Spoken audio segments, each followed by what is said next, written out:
Hi, this is Colin, and this is my second varnishing acrylic video. So this is just to show the consistency of the varnish and how much water you want to add.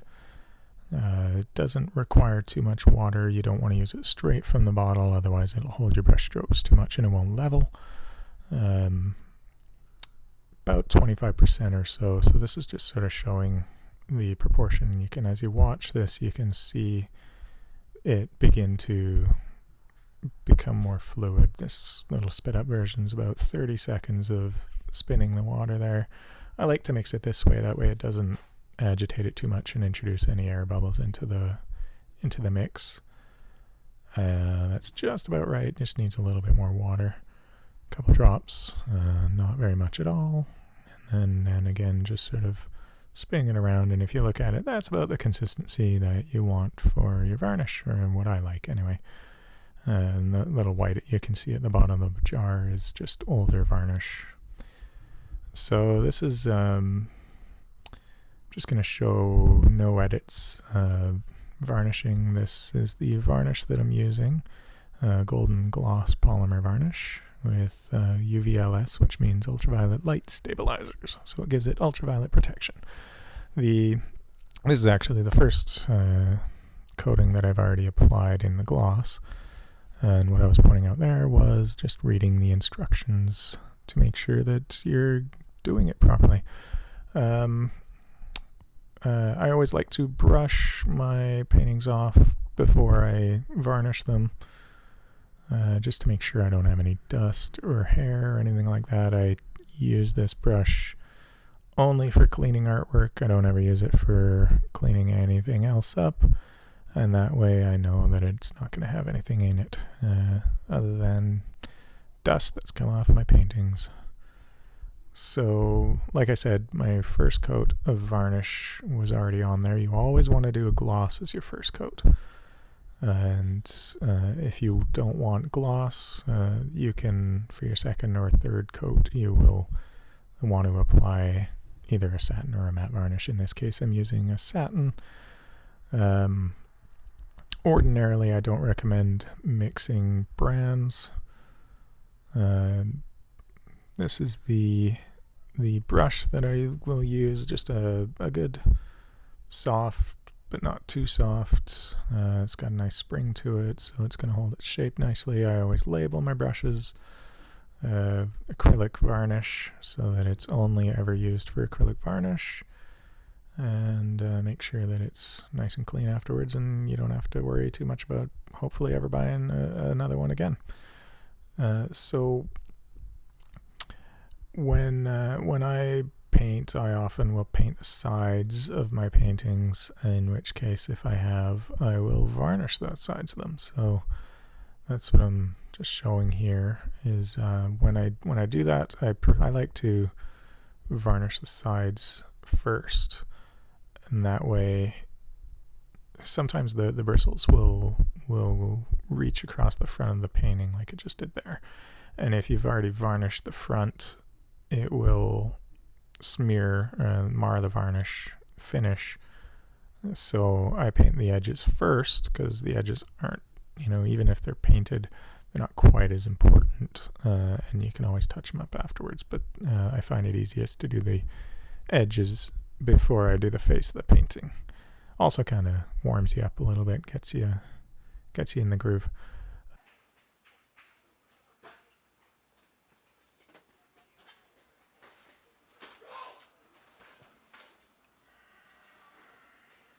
So basically, when I start varnishing the painting, I don't start right on the edge. I start in the center, as you notice there, and that way, because your first bit that goes on, it's going to be, it's always going to be a slightly heavier application, like it might pool or puddle a tiny bit. If you do it on the edge, it'll drip over the edge and create a bead and puddle on the edge there. So if you start in the middle, you can then feather it out to the edges and get a smoother, more even application of the varnish, and not have it just dripping and running off the sides of your painting quite as much. this painting in particular, a lot of my paintings, they will have little collage elements which are raised up. So this one is, I thought this would be a good example to show a variety of different things all in one go. When you put varnish on, you want it to be a nice thin application, and you don't want it to puddle too much. But then if you have three-dimensional or even just texture, ridges of paint, things like that, you do have to be a little careful when you're varnishing it so that it doesn't collect in or around that texture, especially if you're using a satin or a matte, because they'll have matting agents in it, and in really heavy applications they can actually get quite cloudy. So whenever you have texture, as I do there, you just want to be a little bit more careful and make sure that you essentially pull the varnish away from the texture and out of any creases where it might collect and puddle, and that way it gives it a smooth finish, and you don't get thicker cloudy areas, which would be sort of a frosted white area on your painting at the end. So you want to try and avoid that. So what I'm doing, just a nice smooth light touch, and anywhere there's texture, you just sort of slow down even more, and just carefully move it around that texture and get a coating on it, but not puddling. With acrylic varnish, you want to make sure you don't overbrush and brush too hard or too fast. It can cause air bubbles and foaming, which you want to avoid at all costs, because it'll just look bad and you'll need to have to fix it afterwards. But if you're just careful to begin with, you don't worry about that. You don't run into that problem. Once you've gone over an area, you do not want to go back over it. I like to dip in fairly frequently and try and keep it fairly wet the whole time. That way, if you do need to go back a tiny bit, it's wet enough, and as long as it's something that you just did a few seconds ago, you can sort of go back over it a little bit here and there. But say I wouldn't want to go back up to the top of this painting now, even at this point, because it will have already started to dry a tiny little bit, and then you're mixing, you're smearing around the partially dried particles, which can just totally ruin the finish. So you try and also get, you'll see me doing short brush strokes here and there and in and out and whatnot, different directions. But then for my final stroke, I always do one long smooth stroke, try and keep it always in the same direction. And that way you get just one final stroke for the finish, and it gives you the nicest, cleanest, smoothest application of the varnish. And so that's pretty much how long it takes to varnish. This is you can see this is a reasonably large piece. I forget the exact dimensions, probably about 18 by 36-ish.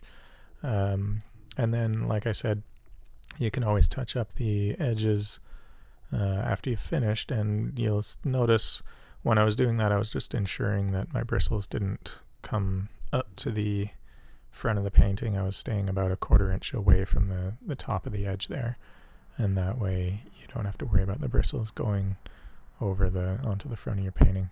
When I work, I always try and have at least one nice bright light source, but or usually a couple sort of off on the, up away from you, so that you can use it as to put a deliberate glare on your painting, and you can hold it up to the light and sort of move it around as I'm doing here. And and check whether you've got an even application. You can see there, basically you're looking at the glare of the wet varnish on there, and you want to make sure that it's as even as you can get it. It's not rocket science, it's not brain surgery, but you want it to be a nice, smooth, even application. You make sure that you didn't miss any patches using the light and the glare of it, and that pretty much does it. So this piece here, what I'm showing is just quickly speeding through the edges there. It's a very, very heavily textured in this section here. It's actually sawdust mixed in with paint. So you can imagine it's a little out of focus, but it's very, very heavily textured, and lots of little pockets and ridges and things like that.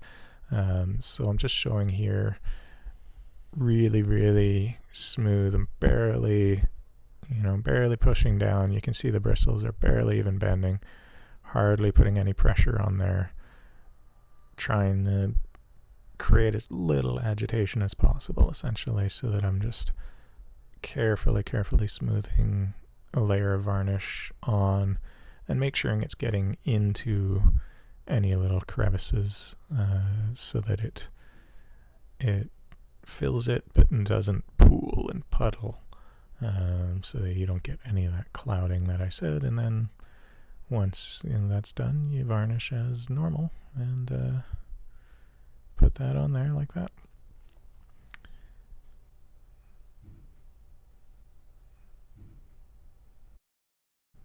And so I thought I'd show you with this one, just a small piece, just how quick it can be to really varnish.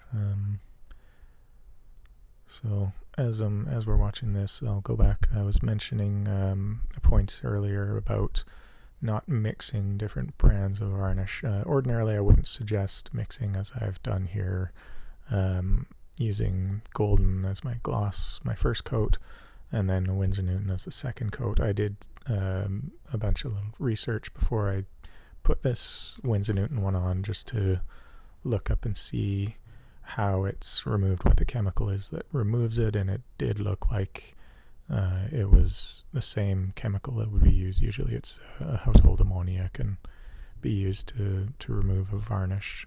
And so once I was confident that, okay, it's not going to cause any issues, I felt comfortable, because it's my work, doing it with that.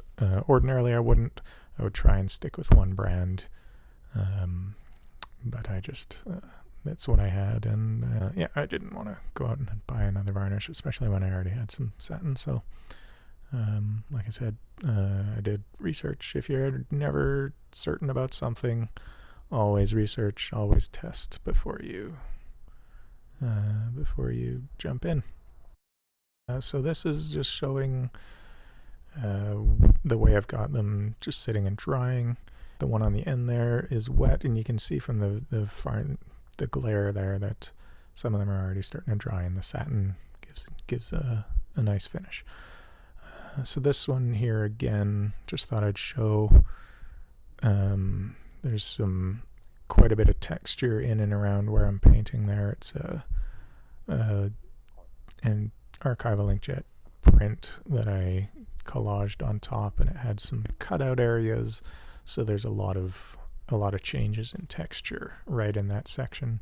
And just to prevent any pooling, I'm just showing you again, if you do have lots of texture in an area, you just want to carefully work it in and around, and lift out any areas that are pooling or puddling. I don't remember if I caught it on this video, but sometimes I'll wipe the brush off. I wiped it off on my overalls there, and as you can see, I use them as a cloth or a rag. It's convenient. And but yeah, I just dried off the brush a little bit so that it would lift out some of the paint, and there we are. So hope that helped, and thanks.